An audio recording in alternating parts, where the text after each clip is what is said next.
Tracy Weegmann, thank you for being here with us tonight. Would you like to tell us a little bit about yourself? Well, I am a psychotherapist in Denver, Colorado, and I work full-time with clients with traumatic brain injury, ADD, autism, and PTSD and bipolar. Specifically, what I work with is people with cognitive impairment. So that looks like most clients have issues with attention, focus, follow-through, anxiety, depression. They struggle with keeping employment, being able to make decisions. Many times they might have some sleep disorders, sleep disturbances.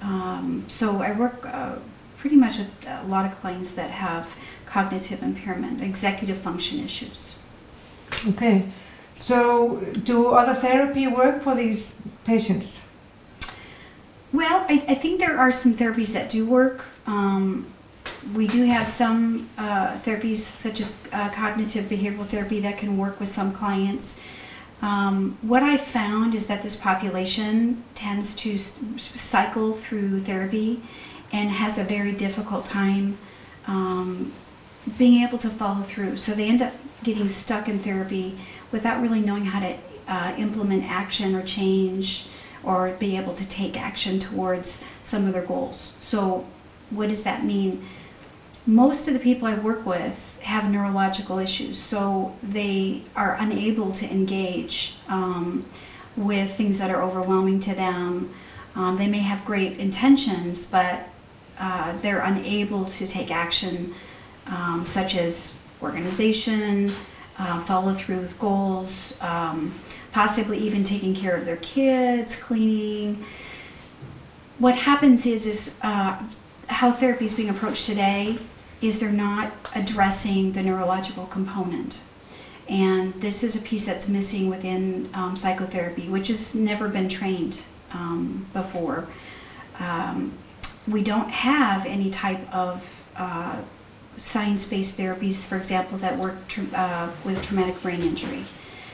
And many therapies deal with looking from the outside in versus the inside out. And we have to start addressing patients differently. Mm-hmm. Okay, so can you explain to me, how the process is in your therapy? So I'm very different from a traditional therapist. Most of the time when I get clients, they've been through 5, 6 therapists where they feel defeated, they feel like they're broken. And many practitioners out there are very well-intentioned, but what happens is they're not educated, or really, and there's not a whole lot of education out there on this topic of understanding neurological pieces. Mm.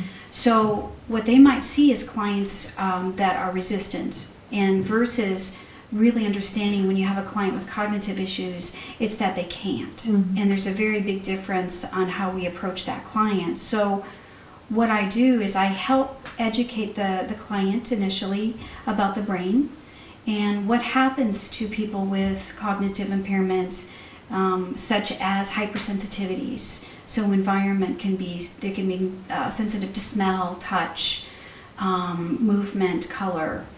Other things would be they can get overwhelmed in their brain, and helping them understand that they're not broken, they're not stupid, mm-hmm. It's just how their brain is overfiring, mm-hmm. and their nervous system tends to be dysregulated. So many people can be born with a chaotic brain, and what happens is these patients tend to internalize the symptoms, and then their self-esteem is dramatically affected. So it's really educating and learning, teaching the client to separate their brain from who they are and start building on their strengths and help them identify, who they are versus the symptoms. The other piece that I deal a lot with is helping them quiet their brain noise down. And there's a technique that I've developed called thought dumping. And what it is basically is you release your thoughts, and which can be very difficult in the beginning because it's very different. A lot of people try to overthink things, mm-hmm. But once you start getting it, it's amazing. I see some pretty transformative processes with clients. And what I personally believe, and I can't prove this until we finish a research science project that we're doing, but I believe it calms down the nervous system.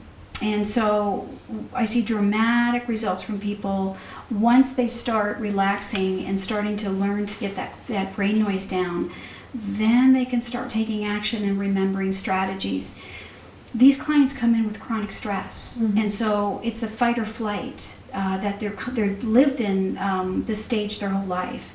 So it's learning how to bring that stress down, calm the nervous system down, and then they have the ability to remember things. They have the ability to take action. I also teach them a technique of energy, which is most of our population looks at the world through energy. So when we're doing a task, it's not about, okay, I need to go take the garbage out. What they do is they look at this is an energy suck of 10 on their scale, and they get immobilized. So we have to learn to break things down into micro steps that's manageable for them. And it's a system that really works. It teaches clients how to self-advocate and start to work with their brain versus against the brain. And it's usually about a 3 to 6 month process. When they finally start getting foundation, then you see clients just soar because they're empowered and they're not feeling victimized by their brain. We also deal with trauma. There's a tremendous amount of trauma that comes with people with cognitive issues. Those that have been born with cognitive issues have bullying to deal with, societal issues. Sometimes well-intentioned parents can cause trauma and not realize that. We have academic trauma. We have histories of being fired. We have histories of, losing marriages, histories of bankruptcies. So what happens is there's a lot of consequences sometimes to the not being treated. So we deal with that loss, okay? And once we can get the brain calmed down, then we can start accessing and working with the trauma, okay? Because otherwise it's almost impossible to access until they're calmed down. Then once we start working with the trauma, they're able to start moving through some of the strong feelings. One of the strongest feelings is shame. And it's just internalizing our perceived failures or our perceived not being able to push through tasks. So it's teaching the client how to think through the thought, how to separate out the feeling, and eventually they're able to self-advocate and they're going to be able to not go in that shame, or at least they'll go in there and they'll be able to stop and intercept it with a tool. This process takes time. It's repetition. It's helping the clients make associations in their brain. Once they can start associating some of the things that I keep repeating back to them, then it makes a neural pathway. Then they start remembering, and it's just awesome what I see with the clients. It's just exciting.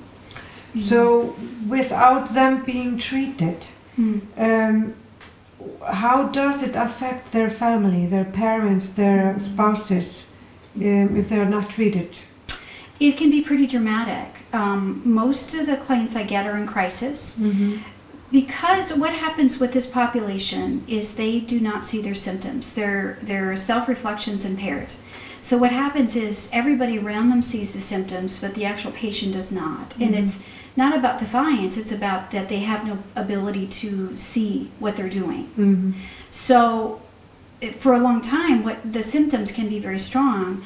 I get a lot of couples that are near divorce. I get parents that are just ready to, get rid of their kids. They're just beside themselves. And I get a lot of students that are at the edge of failing and academic suspension.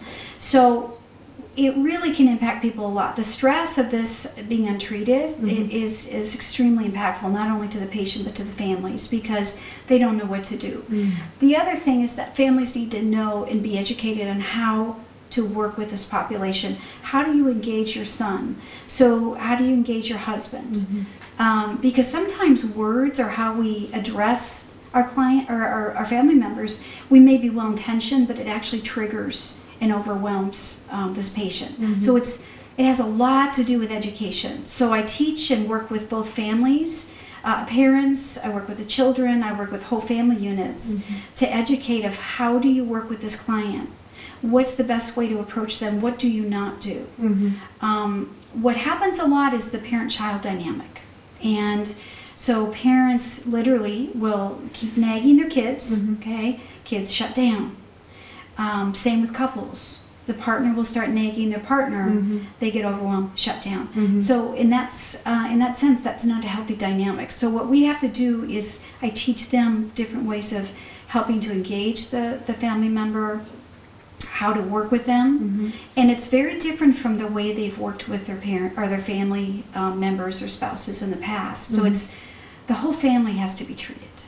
Do you have any message for parents or their families? Yes, and I work a lot with adolescents, and one of the things that I see that I do think that families need to be educated, parents need to be educated, is that we're dealing with something that's brain-centered. This is a neurological condition, and it is not about their children not wanting to, it's not about their kids being defiant, it's not about children being failures or not being capable. Many times when you see the anger and you see the frustration, it's because children, they instinctively go to anger. It's very easy for them to go to anger because they don't know what to do. They're frustrated with their brain. So it's sticking with your kids, not giving up on your kids, but also giving them time.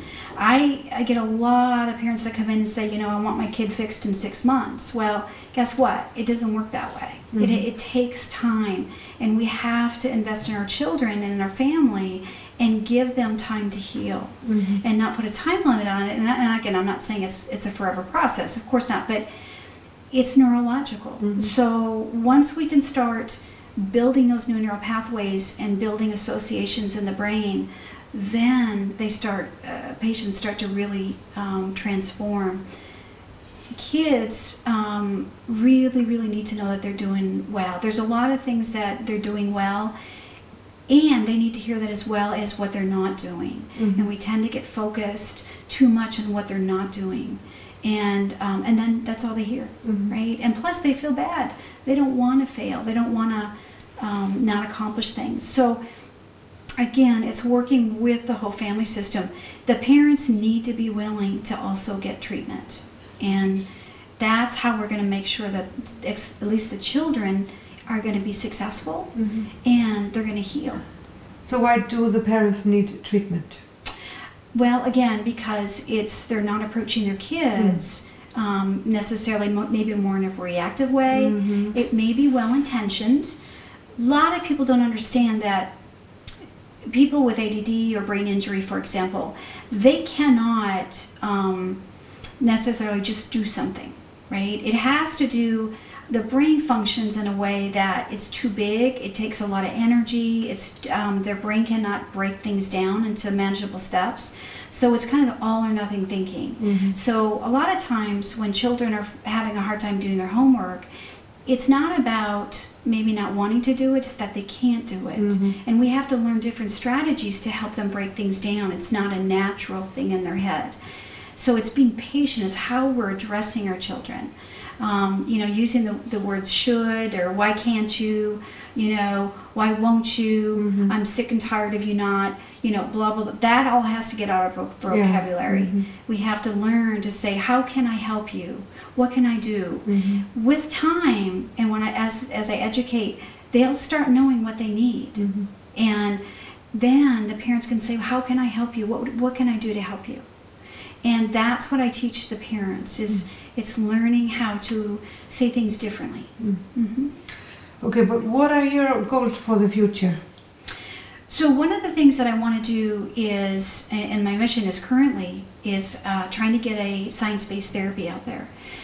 So we're doing a research project right now in Denver, and we're also going to be looking towards trying to publish a book around this because it's a very, very effective therapy. I work a lot with neuropsychologists and psychiatrists, and this is a therapy that I actually developed through my own eyes. I suffered a brain injury very young, and what I found was there was a lot of pieces missing in psychotherapy.